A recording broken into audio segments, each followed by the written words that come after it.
A mysterious burning smell was noticed around San Diego County. Tonight, we're working for you to find out the source. The U.S. Border Patrol chief says a group of bandits tried robbing migrants at gunpoint at our southern border. Escondido city leaders propose a tough-on-crime approach to addressing homelessness, but not all residents here are on board. Federal and state tax deadlines have been extended for San Diegans affected by last month's floods. A new approach to addressing the fentanyl crisis in California. The new package of bills and why some say it misses the mark. We're taking a closer look at some of the lowest rated dams in San Diego County and what might happen if they fail. CBS 8 News live at 11 starts right now. If you walked outside today and noticed an unusual smell in the air, you're not the only one. Good evening and thanks for joining us. I'm Marcella Lee. I'm Jesse Pagan. Carlo's off tonight. Today we got several calls from around the county of people smelling something like burning plastic or chemicals. CBS 8's Jasmine Ramirez has been working for you to find out the source of that mystery fire-like smell tonight. Jasmine? Well, people from all over San Diego County noticed this mystery burning smell. Tonight, we've been working to find out where it was coming from. I smelled something burning, sort of like burnt wire or something like that. Many compared the odor to burning electrical wires and say they first noticed it this morning. About 7 o'clock, and it just smelled it smelled like fire, but not like a forest fire, kind of like a metallic-y type of fire. Yeah. A lot of people comparing it to like chemicals or electrical. Yep. We looked it up and we saw something about like cars on fire in a parking lot or something. Like it was really random. So who knows? We don't know. But it kind of went away after a while. We checked in with San Diego Fire. The department received a few calls from around the city, but says it hasn't been able to confirm where the smell was coming from or what it might be. Here at CBS 8, we saw people reporting a strange smell in La Mesa, Santee, PB, Hillcrest, and Escondido. Many took to social media. Henry Bradley said the smell was reminiscent of when a Navy ship was on fire a few years ago, referring to when the USS Bonhomme Richard burned for several days in 2020. Another viewer from a zip code in the Chula Vista and IB area says it was burning her eyes. I was walking to the gym around 7 and just smelled a burning smell outside of the hotel. We also asked the San Diego County Air Pollution Control District about the smell. They received several calls and sent agents into the field but haven't found a source. Their monitoring team says the air quality numbers haven't changed. CBS 8 also reached out to the city of San Diego, the county, and the California Air Resource Board, but as of tonight, no answers. It's a little spooky, right? Maybe someone was having a bonfire, I don't know. And earlier today, we contacted the Navy and Marines and asked if they have any knowledge of what the smell is. We're still waiting for a response. All right. We'll keep searching. Thanks so much, Jasmine.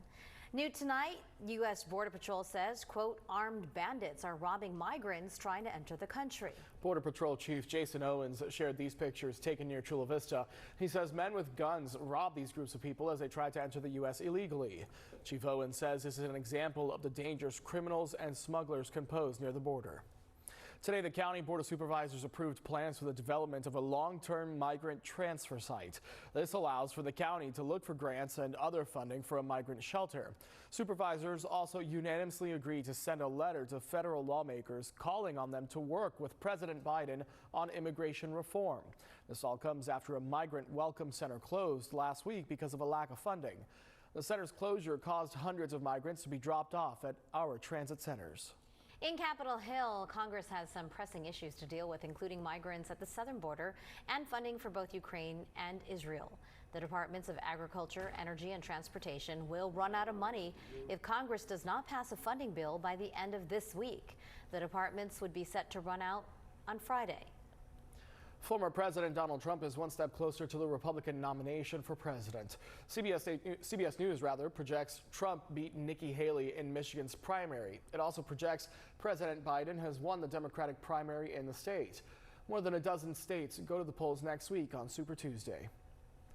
The city of Escondido is eyeing a new tough-on-crime approach to tackle homelessness. Last year's point-in-time count found there were more than 300 unsheltered people living in Escondido, the largest homeless population of all North County cities. CBS 8's Richard Allen has more on the mayor's proposal there and why many people are questioning its potential impact. Well, that's right. This new proposed citywide policy here in Escondido on addressing homelessness rejects the housing first approach in favor of focusing on public safety, with tougher consequences for those homeless persons who break the law. Because that's the state's approach, housing first, which again, that works for some people. Other people need a little bit more accountability. Escondido's Mayor Dane White, who overcame homelessness and addiction himself, helped draft this new policy, which takes a more tough-on-crime approach to homelessness, while also proposing a city-run shelter that would mandate sobriety and would serve only Escondido's homeless residents. To me, it's very punitive. At this forum organized by Interfaith Community Services, a nonprofit that helped find permanent housing for more than 1,400 people last year, participants had concerns and questions about this proposal. Greg Angel is CEO of Interfaith. The question to be answered is how this policy will be enacted, because without creating places for people to go, whether it's a short-term emergency shelter bed, a longer-term treatment program, or an affordable apartment, it's unclear what difference a policy like this makes. Thank you, Richard. The IRS says it's extending the federal tax deadline for families affected by last month's flooding. The state controller made a similar announcement today about state taxes. If you were impacted by the floods, you may have until June 17th to file returns now. The relief is applied to anyone with an IRS address of record in the disaster area. We've put a link to the IRS website so you can look at the details and find out if you qualify. That's on the help button at cbs8.com. California senators are responding to the fentanyl crisis with new legislation. They've introduced a package of bipartisan bills aimed at targeting drug overdoses. CBS 8's Esmeralda Perez explains more on what this plan hopes to do in the community. In an effort to address the fentanyl crisis, lawmakers announced a new legislative package with bills to make California safer. Working Together for a Safer California is the name of the legislative package that aims to address fentanyl overdoses and retail theft in California. 110 Californians are dying every single week from fentanyl overdoses. Today, Governor Gavin Newsom announced a state-run operation led to the record seizure of about 62,000 pounds of fentanyl last year. Thanks, Esmeralda. Still ahead, seismic safety concerns for the Lake Hodges Dam. We're working for you to show you what's being done to keep people safe and what could happen if billions of gallons of water are not released. We are drying out for the second half of the week, and then we're gearing up for the start of the weekend and a chance for more rain. All those details are coming up.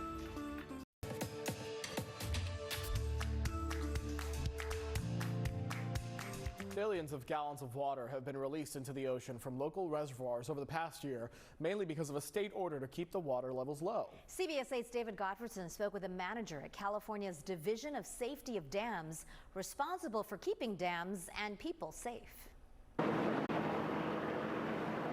Who can forget the images of the Oroville Dam spillway disintegrating during the 2017 flooding in Northern California?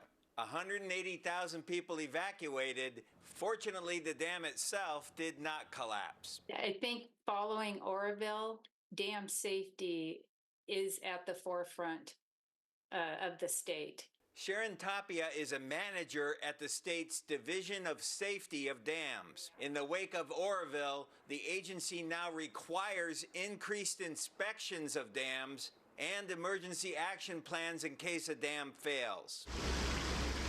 Here in San Diego County, the dam with the lowest rating is Lake Hodges Dam. Built in 1918, its condition is listed as unsatisfactory by the Safety of Dams Agency. Coming up, an unexpected adventure in Texas as goats break free. And a black bear is caught on camera crawling out of the vent of a home. Oh, look at him trying to get out there. What wildlife experts are saying about this? A wild roundup in Dallas-Fort Worth today as this herd of goats escaped their enclosure and then made a run for it through the neighborhoods. The city of Arlington recently brought in hundreds of goats to the Crystal Canyon Natural Area to clear brush and invasive plants. But this morning, the guy tried to make a getaway. Police say all of the goats were guided safely back to the park. They weren't getting paid. They're like, we're out of here. Right? They're like, oh, we're full. All that work. I feel it's my duty since I'm in for Carla to say they were guided safely back to the park. Oh, Carl. Yeah, you did good. You exit that way. Oh my gosh. I'm in for Carlo. I had to. Once upon a time liked you. All right, you never really know where bears might be hibernating. And well, there. Oh, no. Yeah, a video recently posted on X shows a huge black bear squeezing out of a small vent in someone's Asheville, North Carolina home. Ooh, the video was posted by the state's Resources Commission, who shared the bear was likely leaving hibernation and using the vent as a den to stay warm. The commission didn't say where or when this video was taken or how the guy got in there to begin with. He's trying to get out. Look at him. According to researchers, it is not uncommon for bears to set up a den in a pile of brush, hollowed out trees, or even a vent, crawl space underneath decks.